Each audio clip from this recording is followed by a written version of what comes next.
жаштагы окуучу Грета Тунберг экология боюнча оондо сөз сүйлөп, Швециянын парламентинин алдына забастовкага чыгып, оондо сүйлөгөн сөзүндө 15 жаштагы кыз, швециялык, бүтүндөй дүйнө лидерлерин жер каратты.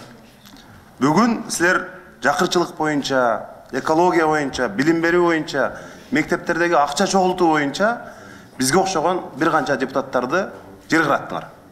Bizde dağı, Kırgızstanda dağı, öz gezeginde okuşların içinde mınдай забастовкага чыкпаса дагы өзүбүздүн Грета Тунберг сыяктуу мындай адилеттүүлүккө умтулган, проблеманы өспүрүм экенине карабастан проблеманын чечүүнүн жолун кошо билген окуучулар бар экени аябай сүйүндүрөт. Ал үчүн мына жолугушууну, ушундай жолугушуу бизге өтө таасирлентип атат баарыбызды. Уюштурган ошо ЮНИСЕФке, Айда Камчыбековна сизге чоң рахмат.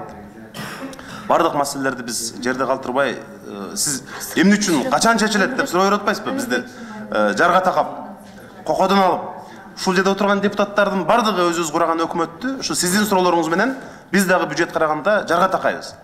Эмне үчүн, качан чечилет, качан чечесиңер деп. Эл өкүлүнүн миссиясы, милдети ушундай. Сиздер менен болгон жолугушууларды биз өкмөткө коебуз.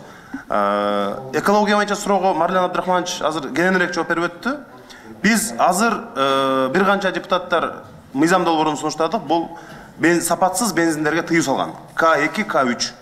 Sapatsız benzinlerdi Kırgızstan'a alıp kirүүгө tıyı salgan mizam sunuşladık. Bu birincisi. İkinci mizamımız.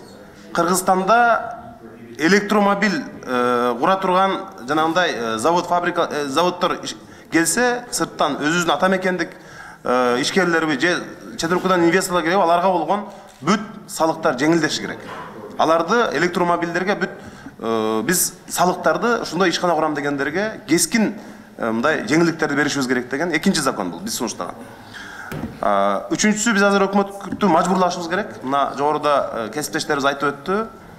Жанагы гибриддик унаалар, түтүн зыян зат чыгарбаган гибриддик автоунааларды алып келгендерге дагы салыгы жеңилдеши керек. Biz ошондой bir топ жеңилдиктерди берсек, жанагы Бишкектеги абаны болгон ошо смог үстүдөгү проблемаларга мындай чектик коебуз деген ойдобуз. Экологиялык жанагы пластик буюмдарын колдонууга, алардан баш тартып, кагаз пакеттерди колдонуу сыяктуу көп демилгелер көтөрүлүп атат. Ошондой демилгелерге окуучулар дагы активдүү катышасыңар деп ойлойм.